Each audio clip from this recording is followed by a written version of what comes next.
I think that she'll always be with us as long as we have pieces of celluloid that show her performances. And I think that, too, that she's embodied a spirit that was quite marvelous. In fact, she is the only one that 20 some odd years after her death still sells books, magazines. So obviously, it indicates that there was something unique and special about her. What makes Marilyn Monroe? Why is she still a live member of our talk all the time? It has nothing to do with the scandal of her death. It's because she's the most talented motion picture actress alive in her day. Hollywood, the town where she was born. Even today, her presence is everywhere. Hollywood, where legends are made and worshipped. And even the most treasured among them can be defiled. What about her was so fascinating? At 16, she was just another young bride. One of her husband's friends was Robert Mitchum. When I first met Marilyn, she was Norma Jean Baker, Norma Jean Doherty, as a matter of fact, at that time. And I was working at Lockheed.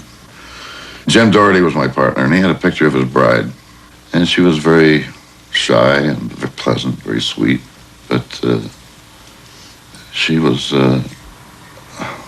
not too comfortable around people, because I suppose her background hadn't prepared her for sort of easy sociality. Norma Jean Baker was born in 1926. Her mother was in and out of mental hospitals, and she was raised by strangers in an orphanage and 9 foster homes. She never knew her father. Though seldom alone, she was always lonely, dreaming of the day it would all be different. It was the roaring 20s, so escape for Norma Jean was readily at hand. The exploding world of the movies. Her mother had worked as a film cutter, putting together all those miles of celluloid, of comics, romantic heroes, and screen sirens. Her favorite was Jean Harlow. From early on, Norma Jean believed that even a nobody could one day become a star. And of course, I had no idea that she was going to turn out to be Marilyn Monroe and that everybody in the world would know her. The war abruptly ended Norma Jean's life as a suburban housewife. Jim Doherty joined the Merchant Marine, and Norma Jean felt abandoned once more. She took a job at a local factory where a photographer spotted her. The rest is history. It was in 1946, Mrs. Snively had a little agency. She called and she said, I have a girl, and I think she might be interesting. So I said, send her over. So a girl came in, nice, but nothing great. So I made some tests of her. From that time on, I used her for years. She had one bad front tooth, which I had fixed at my expense. Her hair was kinky, which someone else fixed. But she was a very good model. I had her on easily 100 magazine covers. Her face and figure was well known long before she became Marilyn Monroe. She was convinced that she was not terribly pretty or sexy, really, you know. And as a matter of fact, she didn't have an aura of sexiness about her. But when she saw a camera, any camera, she lit up and was totally different. The moment the shot was over, she fell back into her not very interesting position. And I don't know how to explain that, but that's what makes a good model. She always talked about becoming an actress, but then every model wants to become an actress. This is the first car I ever owned. I call her Cynthia. She's going to have the best care a car ever had. Put Royal Triton in Cynthia's little tummy. Right, lady. Cynthia will just love that Royal Triton. In Hollywood, prerequisite was to be pretty and have a great body, as Marilyn did. There were all kinds of photographers in this town ready to shoot you in your bikini and put you on the cover of magazines, which always turned out to be not the kind of magazines you wanted your mother to read. And finally, if you made the grade and you got signed to be a contract player at one of the studios, that was heaven. They hired you if you made a lot of publicity. They were really looking at what was highly saleable. Norma Jean's contract with 20th Century Fox came in 1947 after her divorce from Jim Doherty. Part of her new packaging was a change of name, Marilyn Monroe. When we were both very young and struggling, we used to sit in Schwab's drugstore and fantasize about the future.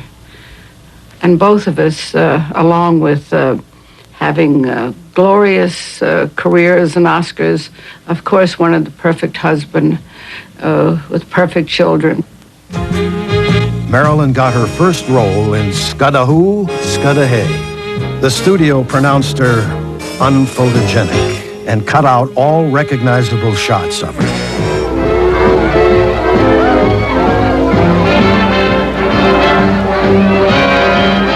In the 1947 film Dangerous Years, she didn't wind up on the cutting room floor, but the impact of her appearance was negligible. 6 more all-day Sundays. Look, there's Evie. Hi, Evie. Hi, small change. Hey, wait. I got money tonight. Am I going to see you later? I'm not too tired. But Evie, I thought we had a date. Look, this tray weighs a ton.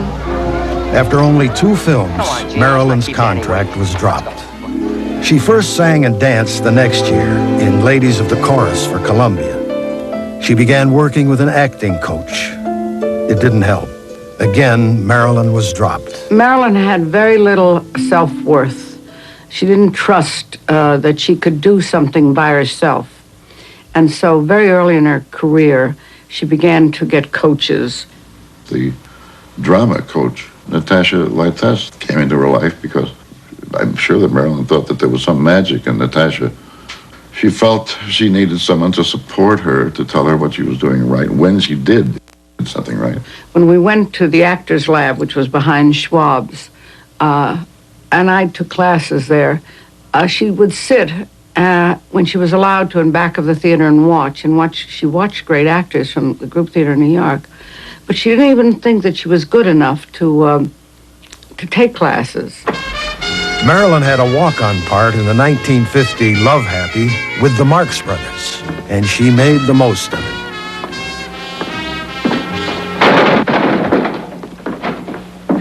Is there anything I can do for you? What a ridiculous statement. Mr. Grunion, I want you to help me. I have a little sand left. What seems to be the trouble? Some men are following me. Really? I can't understand why. That year, Clark Gordon, a classmate from the Actors Lab, was at the same audition as Marilyn. I went to read with her, and I realized that she was so nervous the script was shaking like a leaf. So I said, Marilyn, just grab my arm and hold on to it, and remember, with a microphone, you don't pay any attention to it. This is just a story about 2 young people sitting on the front porch deciding whether they're going to kiss each other. And she grabbed my arm and really sunk her fingernails into it. She was scared. And afterwards, in that wonderful, tremulous voice of hers, he said, "Oh, thank you so much. I don't know how I can ever thank you." And I said, "Well, let's go across the street and have a cup of coffee at Coffee Dan's." And she said that she had an opportunity to go out with Johnny Hyde on Tuesday night. And I said, "Listen, that's important. He's a big agent." I called Thursday morning. And evidently that night was the night that she decided to go up and live with Johnny Hyde. She had a talent to make people sorry for herself. And she exploited it to the very best of her ability. And that was pretty good. Even people who have been around and around and around in Hollywood still fell for this help me pose. Your whole impulse was really one of wanting to protect her and wanting, I felt no sense of manipulation from her, no sense of anything except sheer terror. And I think it helped her a great deal to become a star because everybody wanted to help her. She respected intellect. I was busy going out with handsome young movie stars. She was attracted, maybe father figures, but certainly older men who were very smart. Super agent Johnny Hyde prevailed on John Huston to audition Marilyn for a part in the 1950 Asphalt Jungle. It was her first major break. Since I'm going to be busy with a lot of cases, I thought you might like to take a trip. Where to? Oh, I don't know, the coast, Florida, anywhere you like. Could I, Uncle Lon? Anywhere?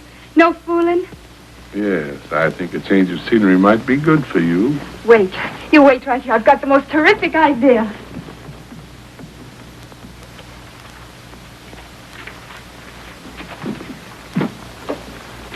Oh, Cuba, that's not a bad idea. Imagine me on this beach here in my green bathing suit. Yikes.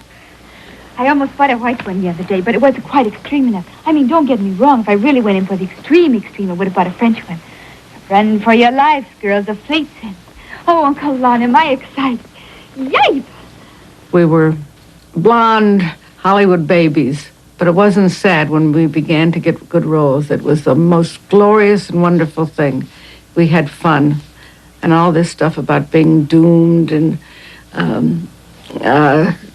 having a miserable life is totally untrue. It was exciting and wonderful, and she got a used black Cadillac and drove people around, and I had a new white Cadillac that Paramount got from me wholesale, $2,500 with everything on it. And we really had fun. At one point, we used to pick up our unemployment checks and go to the racetrack and bet $2. Bet about $6 all day long. Encouraged by Johnny Hyde, Marilyn eagerly pursued publicity. She would be voted Miss Cheesecake of 1951. I first met Marilyn on the set of All About Eve, where we were all at Margot's. Fasten your seatbelts. It's going to be a bumpy night. I was very irritated at her, I must say, almost right away, because she kept us waiting almost an hour. And when she did arrive, she looked like this dear little sort of duckling of a girl, with blonde hair and pretty figure and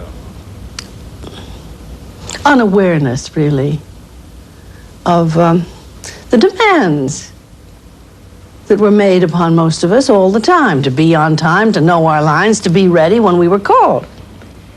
So, but she seemed to be blithely unaware of this. And then she proceeded to, I remember the line about somebody saying she called the waiter at the party, and I believe George Sanders said, And that isn't a waiter, my dear, that's a butler.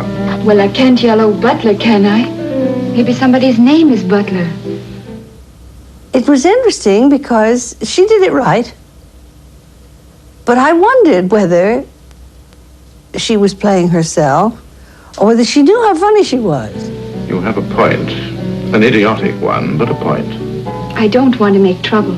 All I want is a drink. Leave it to me.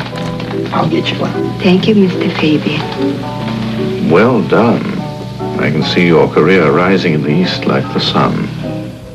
About the third day, Mr. Ratto said, "That girl is going to be big star." I said, "Why?" "Because she keeps everyone waiting." And he said, "No, she has a quality." Claudia, come here. You see that man? Well, I saw this soft, little vulnerable quality. Why do they always look like unhappy rabbits? Because that's what they are. I've got to make him happy. But I didn't know how much will was behind it. I didn't know how much drive. Signing her second contract with 20th Century Fox, Marilyn was given a succession of dumb blonde roles. To each, she added something unique. Think of all the millions of people all over the world who loved and admired and worshipped her, really. And yet, how many people do you really think she felt really loved her? Johnny Hyde was one of them. He was a feisty little agent, William Morris, I think. The big company, William Morris. And he was always, at least at Fox, he seemed to be very, very close at hand a good deal of the time. But I think she felt he did care for her. And I think that was very helpful to her at that time. I understand that Johnny Hyde had left his wife and family, wanted to marry her. But you see, if she'd really been the kind of gold-digging, gonna-get-it star of that sort, she probably would have. But she didn't. Johnny Hyde made all the difference for Marilyn. With his guidance, the name Marilyn Monroe began to be recognized, but he would not live to see her first real success. From now on, she'd have to go it alone. In the 1952 Clash by Night, Marilyn was more than the sweet, dumb blonde. It was a step into the future. Meanwhile, the past was waiting to entrap her. I have a client who many years ago wanted a girl in a gold bathing suit for a calendar. We had to have it made especially, very short, which in 1946 or 47 was sensational. Well, let's see what we got. The first model that I used was Marilyn Monroe. Lovely. The calendar sold very well, so I have been using blondes in the same suit for the same client for 40 years now. Raise your head a little bit. And I asked her once, I want to take some nudes of her. And she said, no, she said, can't do that. And I said, why? She said, you're not married. So she went to another photographer who was married and did this famous nude. This photograph provoked a crisis of epic proportion. Studio heads considered delaying the opening of Clash by Night. Marilyn's explanation, she was broke and the job paid $50, gained her public sympathy, and audiences were soon trooping to see the film. Peg? Nay, look. Isn't it beautiful? A diamond. We had dinner last night, Joe and me. We had a fight, and we were never going to see each other again. At 11 o'clock, Joe came to the house and was going to kick the door down. I never thought I'd like a guy who pushed me around. Always take the man who'll kick the door down. Advice from Mama. When I was 14, I couldn't wait to get married. I was in a hurry to see the world. Don't see it too fast, little bee. Well, I gotta go. I just had to show you the ring. Peg, wait a second. I'll get Gloria dressed and come with you. I can't, honey. Joe's waiting. Diamonds make me punctual. Peg. Critics agreed that with Clash by Night, a genuine talent was revealed. Marilyn's fan mail took a quantum leap, and the future looked bright.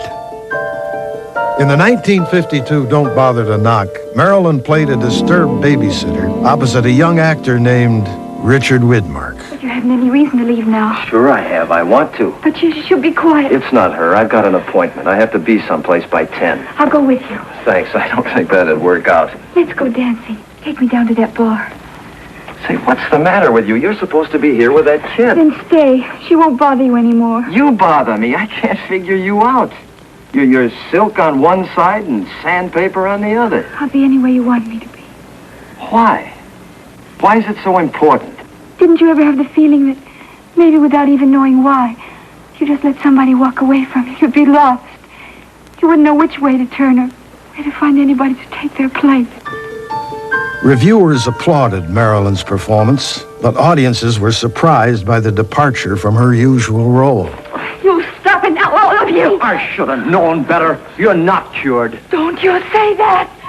Put that down. You're just like my folks. You want me put away again? Nonsense. It wasn't their fault. They didn't send you to that institution. The doctors did. Soon, Marilyn was back playing the blonde her growing public couldn't get enough of. She was on a roll, and each succeeding film seemed to bring stardom closer.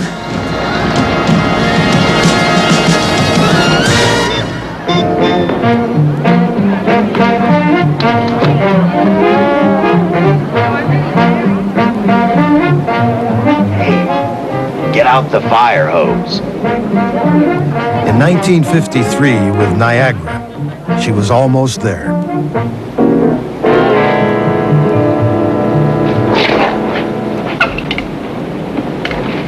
Would you mind playing this? Yeah, sure thing, lady. Kiss. Kiss me. Won't you kiss me? Hold me. You kind of like that song, don't you, Mrs. Lewis? There isn't any other song. With all your heart protection.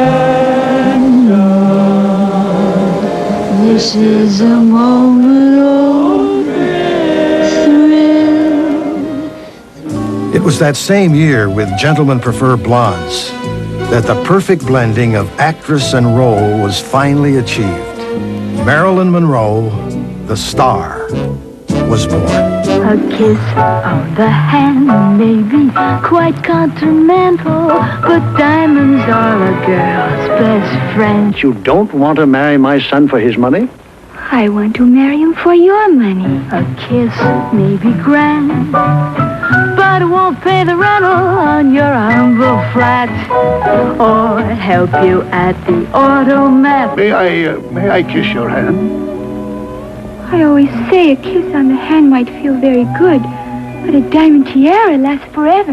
Men grow cold as girls grow old, and we all lose our charms in the end.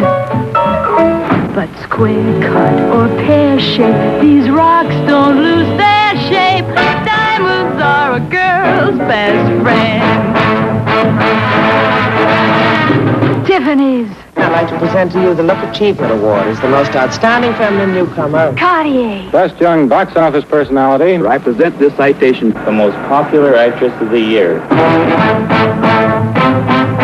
Thank you, Mr. Nichols. Thank you, Lauren. Thank you, Mr. Simmons. Black Star, Ross Gorham. Talk to me, Harry Winston. Tell me all about it. Don't you know that a man being rich is like a girl being pretty? You might not marry a girl just because she's pretty, but my goodness, doesn't it help? Kiss me.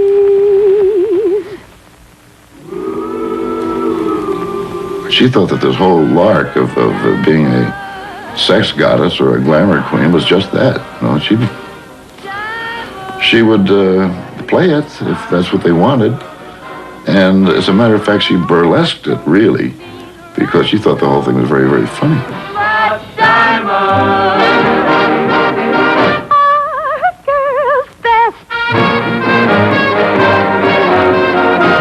Best friend.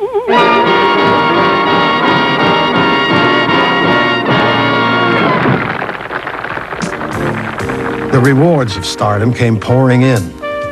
With Jane Russell, her co-star in Gentlemen Prefer Blondes, she took her first step toward Hollywood immortality.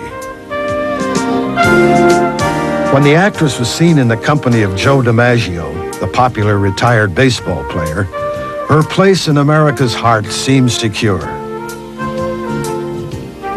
In 1953, Marilyn starred in How to Marry a Millionaire with Lauren Bacall and the then reigning sex goddess, Betty Grable. I would like to dispel much of the myth about Marilyn Monroe and talk about the person underneath the myth, the real person, the very dear girl that wanted so much to be a movie star. So much so that in all her spare time, she watched Betty Grable movies. That's what she did. And the result of that was, if you look now at a Betty Grable movie, you will see that Marilyn Monroe was giving an imitation. Did you see this fellow I'm with? I saw him. What's he look like? Very nice for a one-eyed man. Is that all he's got? Well, what do you think he's got that patch on for? I didn't know it was a patch. I thought somebody might have belted him. But the strange thing was that even though she was giving an imitation, her real self came through. And that, of course, is what everyone has always reacted to. You're crazy. No? You look better with them on. I do? Gives your face a certain, mystery. No kidding. And distinction, a certain kind of, distinction. Well, what do you know about that? You're already a very good-looking girl, you know, if you don't mind my saying so. No, not at all. And the glasses, that particular type, gives your face a very interesting, difference. You don't think they make me look like an old maid? I've never seen anybody in my whole life that reminded me less of an old maid.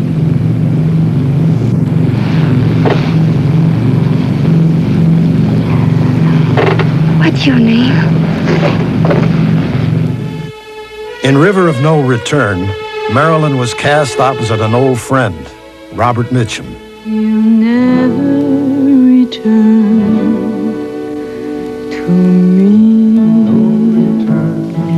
At that time, I didn't think she knew too many people who were very friendly to her. Growing up in an atmosphere of agents, directors, and journalists, she seemed like a lost child. The whole thing, to her, I mean, her position in this atmosphere was like Alice in Wonderland. The whole thing was through the looking glass, and she could not believe that anybody was really very serious about her.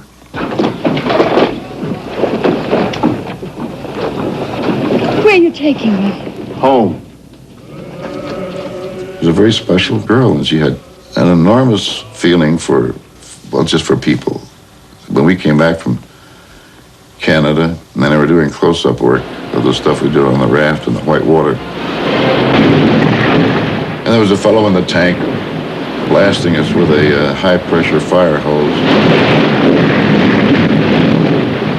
And she suddenly looked over at him and started almost whimpering. And I said, "What is it?" She said, "Look at him." She said, "He's freezing." She said, "He's turning blue." And I said, "Good luck to him." And he keeps hitting me with that 175-pound hose. Get the rope!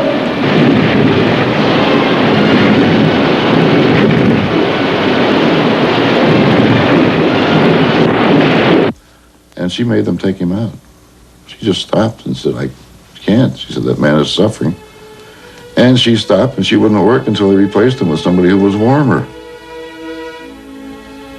Marilyn's long-anticipated marriage to Joe DiMaggio in 1954 linked the Prince of Sport and the Princess of Movies in a union that seemed perfect.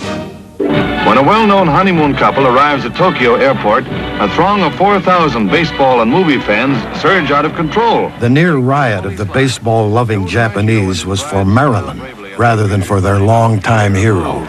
But their troubles aren't over. Next day comes a press conference where the public was barred, but the photographers and reporters more than made up for that. I mean, never underestimate the power of you-know-who.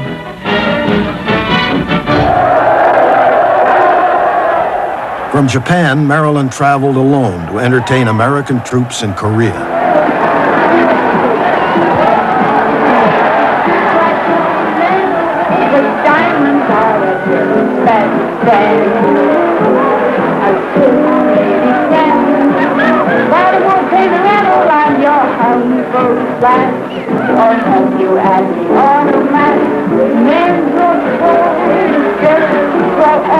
And we all lose our charms in the end.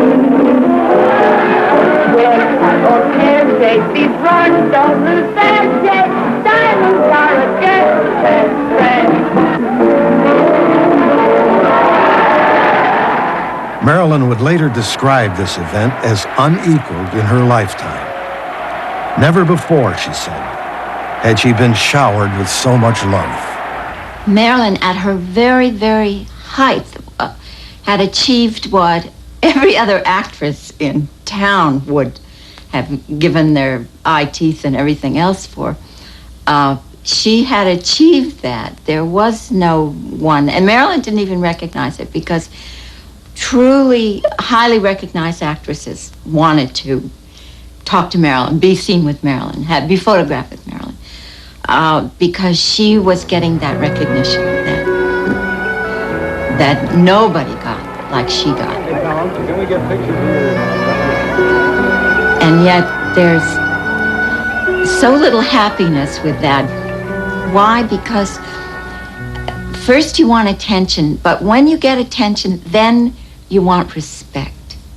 I must have been 16 years old. I was in California with my mother, who traveled with me, shooting Picnic. And I went on to 20th Century Fox, and Marilyn was shooting There's No Business Like Show Business. And she was doing We're Having a Heat Wave, a tropical, and they did it over and over and over again. And she slipped and fell. And I remember that she flushed a blush, that, I haven't blushed in years, but a real kind of humiliated blush. And I realized how much more sensitive she was. People talk about how frightened or timid or scared she was. I remember she wanted a slightly different look than the studio was permitting you to have.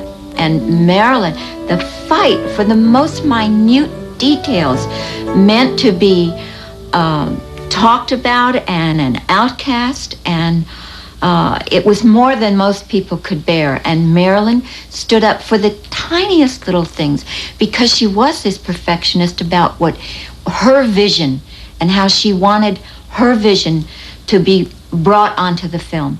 She came over to my mother and she said, "Oh, Mrs. Strasberg, something I've always wanted to meet your husband, and I would like to study acting." And of course, we just thought she was talking. And about 6 months later, she showed up in New York.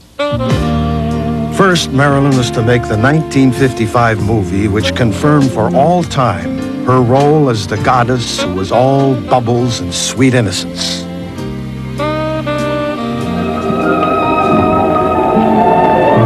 The 7-Year Itch. With this scene, the goddess created her own icon. Didn't you just love the picture? I did. But I just felt so sorry for the creature at the end. Sorry for the creature? Why'd you want him to marry the girl? He was kind of scary looking, but he wasn't really all bad. I think he just craved a little affection, a sense of being loved and needed and wanted. That's a very interesting point of view. Oh, do you feel the breeze from the subway? Isn't it delicious? Marilyn's marriage to Joe DiMaggio had ended after only 9 months, but her fans were still caught up with the pleasures that her special brand of innocent sexuality could bring. She really felt she didn't have the inner qualifications to fulfill the image of the sex goddess. As a comedian, I think she was very comfortable. But she thought that the whole thing was a lie because it was not her.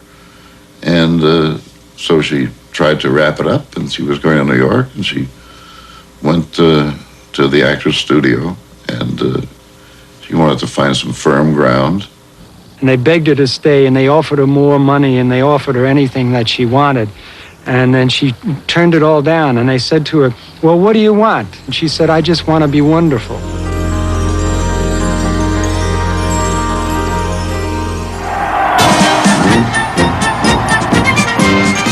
Riding a pink elephant, she dazzled New York.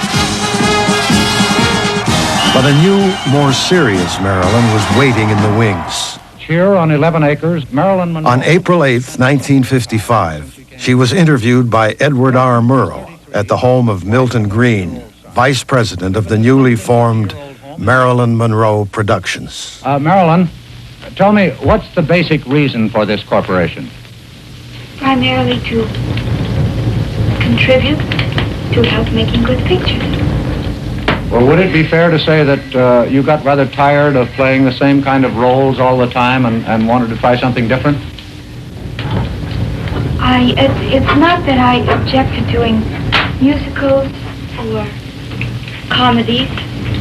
In fact, I rather enjoy it. But I would like to do also dramatic parts, too. Well, Marilyn, now that you're a New Yorker, how do you like this city anyway? Oh, I love it. Everyone's very friendly, and it's a very optimistic, friendly city. Well, are you always recognized wherever you go in New York? Not really. I can put on a no polo coat and no makeup and get along pretty well.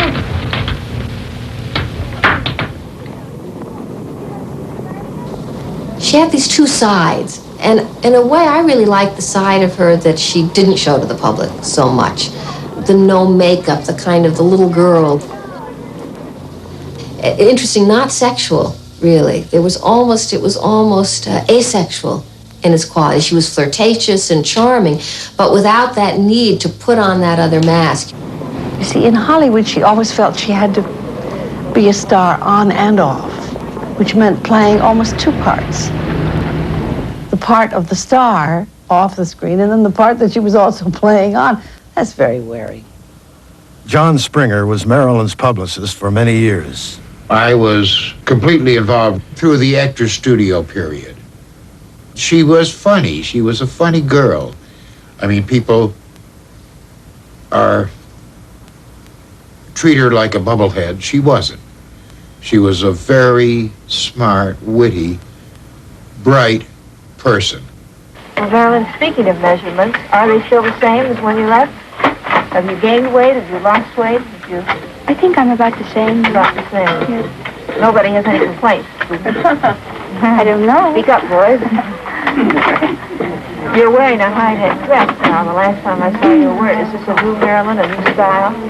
No, I'm the same person, but it's a different suit. Lee Strasberg and the actor's studio stood for people like Marlon Brando and Montgomery Clift and Geraldine Page and Maureen Stapleton, the great, great people. For the first time, Marilyn took her life as an actress seriously because somebody had great faith in her as an actress. That's why the link with my father was so strong, was that he recognized in her that shining flame, which she did have. If you talk to people who saw her at the actor's studio when she was on stage, you know, in life, she tended to have kind of a small quality. In other words, almost like a little girl quality.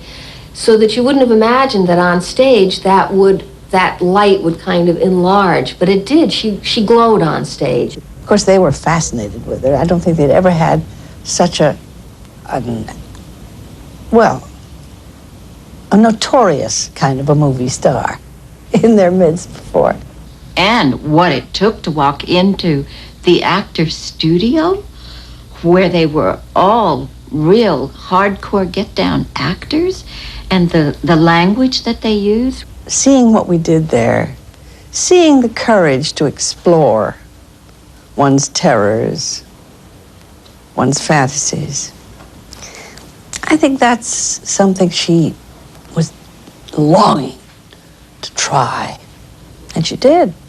And Marilyn, to be so well known and to walk into a room of actors who would have such contempt for you and what you stood for, took a certain kind of real guts that I don't think people give her credit for. We could see that she was really a baby in this, but she did have the courage, and she did some very interesting work. But at the same time, you had such a feeling that it was almost like jumping out of the window when she did it. She had so little sense of security about it that she wasn't sure she'd be able to get herself back together again. But of course, she was growing. She was developing.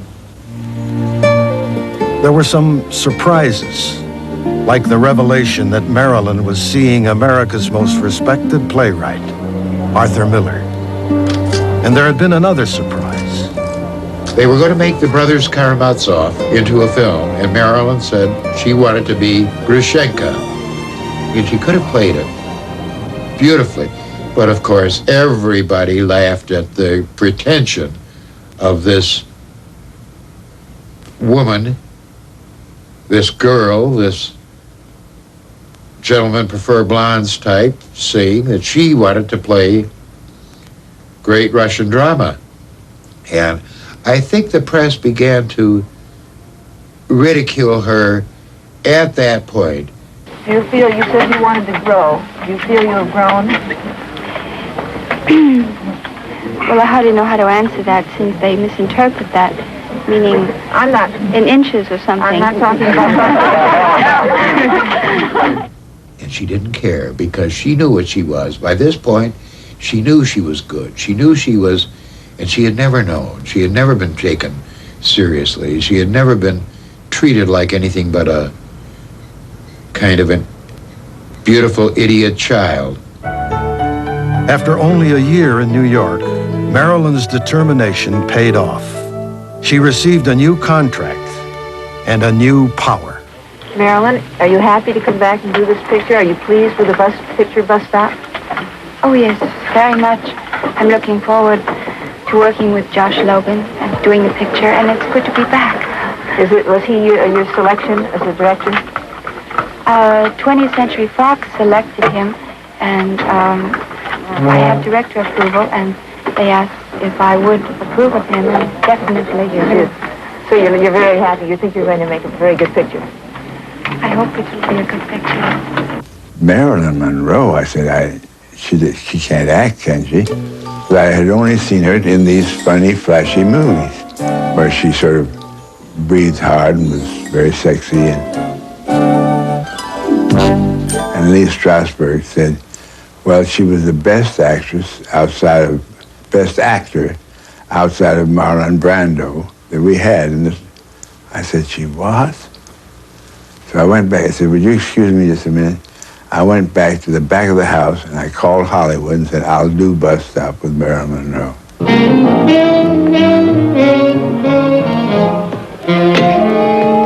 That old black magic has me in its spell. She got all the ideas. She had the accent down perfect. It was a sort of a hillbilly southern accent. And she knew how to speak it so easily. She'd rehearsed it. And when they sent drawings to us for a show costume, she said, I do like that if we can just, make it look real. I suddenly realized that she was a wonderful girl with great, imaginative, funny. She was a comedian. She was any kind of a serious actress that you wanted her to be. And she was not at all dumb. She was brilliant. She was just uneducated. Down my spine. When I first heard that I'd be working with Marilyn Monroe on Bus Stop, my expectations was to be working with a musical comedy actress. Marilyn had learned tremendous dramatic and comedy technique that didn't depend just on her personality, but she could really get into a character and play it with great truth as well as humor. The last scene in Bus Stop, the last love scene, as a matter of fact, it wasn't the last scene, but the last love scene, where we come together and we have that kiss, when I very seriously say to her, I sure wish you were coming back to the ranch with me, Cherry. I wish that more than anything in the world, and she accepts my proposal. That scene was shot in an extreme close-up.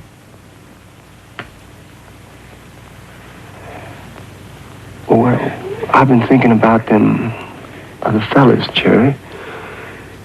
And, well, what I mean is, I like you the way you are, so what do I care how you got that way?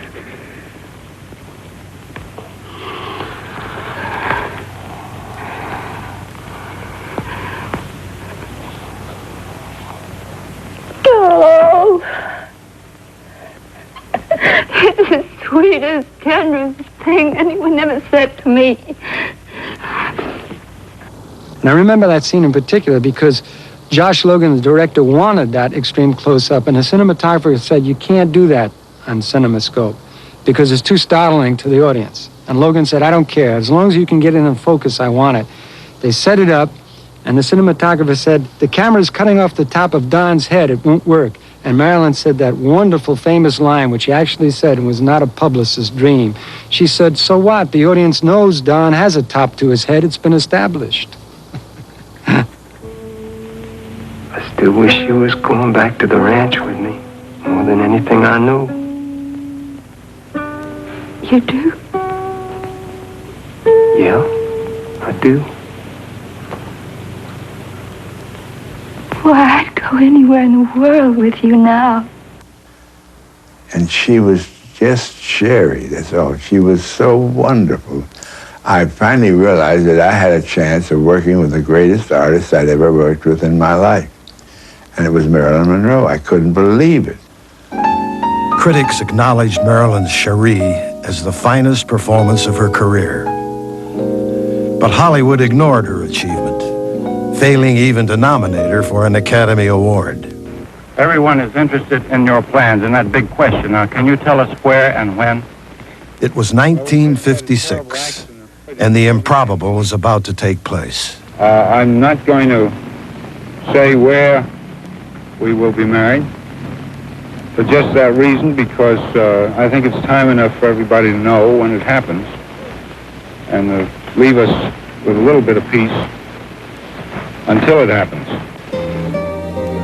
Arthur Miller's parents welcomed her, and Marilyn appeared once more to have found her family.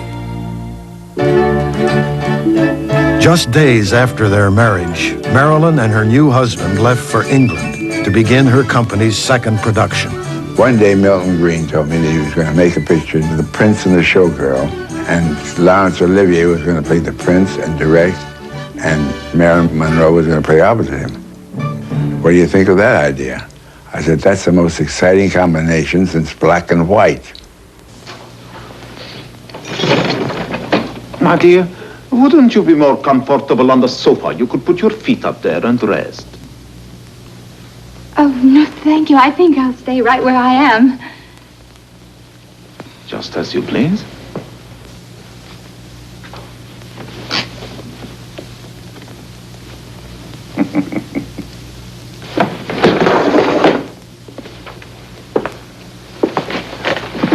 My dear, it was so good of you to come and see me here tonight.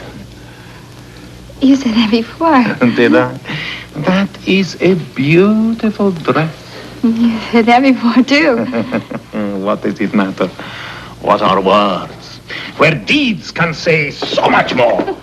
That's just terrible. What is that? That performance of yours. Dear, I do not altogether understand you, Miss Marina. Oh, now, don't pull the Grand Duke with me. You made a pass and I turned it down. That's all that happened. We can still be friendly. Marilyn, now in her 30s, was hailed by critics as a superb comedienne. She would receive Italy's David Di Donatello Award as Best Foreign Actress of 1958, as well as the French Crystal Star. I would like to say that I'm fully confident that in the end my husband will win this case. Americans were again amazed. Marilyn Monroe was speaking out in support of her husband's refusal to name suspected communists before a congressional committee. Her courage only enhanced her role as beloved sex goddess. The acclaim for Marilyn's unique comedic talent reached its peak with her 1959 film, Some Like It Hot. And the goddess of sex was at her playful best.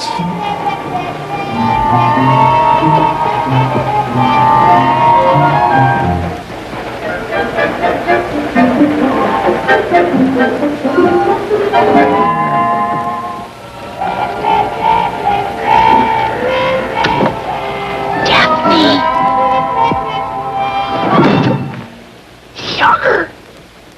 I want to thank you for covering up for me. You're a real pal. I just thought that us girls should stick together. If it wasn't for you, they would have kicked me off the train. I'd be out in the middle of nowhere, sitting on my ukulele. Oh, it's freezing outside. I mean, when I think about you and your poor ukulele. If there's ever anything I can do for you, I can think of a million things. That's one of them. Marilyn had overwhelming sensuousness, but an innocence with it. It never threatened you. It never said it would harm you. You would only feel good and bigger and better than you would be alone. Marilyn's attempt to have a child ended in repeated disappointment, and the old haunting sense of loneliness returned.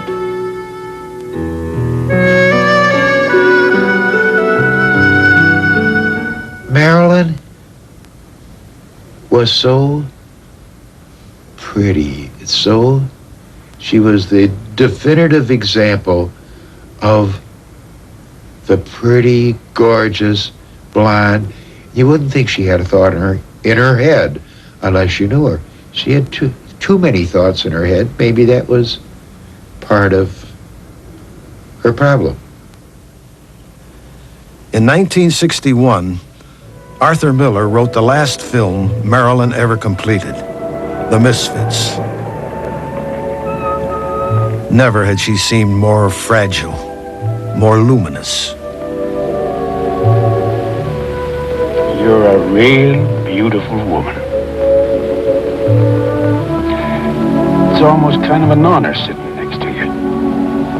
You just shine in my eyes. That's my true feeling, Rosalind.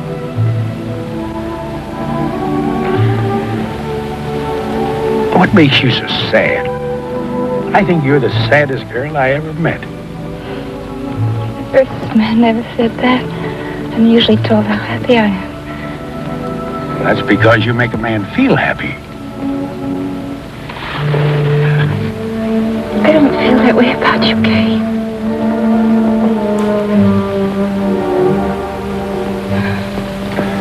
Don't get discouraged, girl. You might.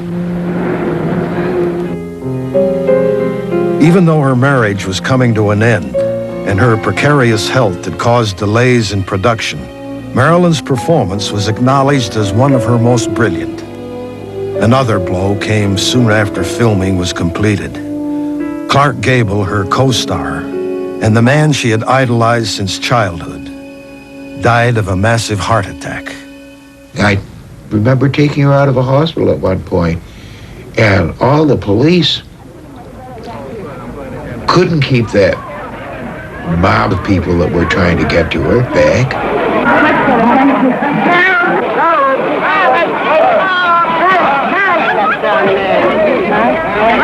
And they weren't after me, they were after Marilyn, but I was scared.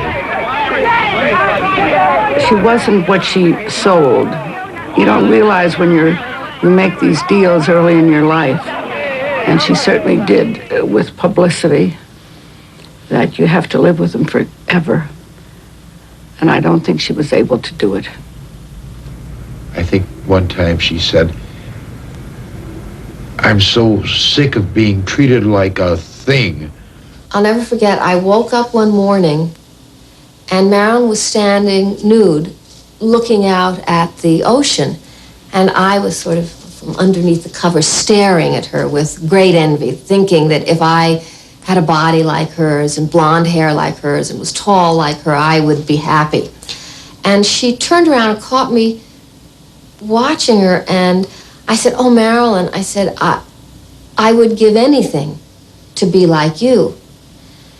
And she looked at me and in complete horror and consternation said, "Oh, no, Susie, don't say that. I'd give anything to be like you. People respect you." Marilyn accepted her second Golden Globe Award. Norma Jean, the little girl from the Vine Street Orphanage, was declared the world's most popular star.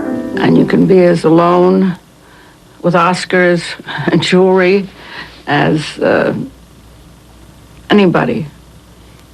And the real values are your family and your friends.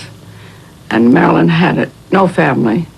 And she was suspicious of most friends because they turned out to be using her. She had been practically cut out of her first film. Her last, Something Has to Give, she never finished. Frequent absences, lateness, For the first time ever, Marilyn was fired. The footage that remains shows the Marilyn we always knew, vibrant and gorgeous. But within weeks, her life would be over. The only house Marilyn ever owned is the one she purchased shortly before she died. It's not in the tradition of the Hollywood superstar. It's modest, in keeping with the needs of a private and introspective person. The inscription before the door is in Latin, Cursum perficio, my journey is over. I should think that if Marilyn could be aware of the sort of legendary quality that she herself inspired, I should think that no one would be more surprised than she, because she never really felt worthy. She would feel that after her years of search that she had been finally and truly adopted. There's never been anyone quite like Marilyn Monroe. She has elements that many other stars have. Of the people that I've been involved with, there's everyone from Judy Garland to Ingrid Bergman. Dreamy and soft and gentle would all be words that would personify what Marilyn was, and never ever would hurt you. You could hurt her, but she was not something that would ever threaten or hurt you. Even now, I watch people watching her films, and they become alive, and she had that quality, and she could project it. It was an earthy, just magic. That's why it's still there on the screen. Well, I remembered reading the lyrics that I got in Oscar Hammerstein's book, the wonderful lyrics he wrote about all the things you are. She is the angel glow that lights a star. She was an electric light. She turned on and acted. Marilyn kind of distilled what makes the most exciting women in the world exciting. Marilyn had it all.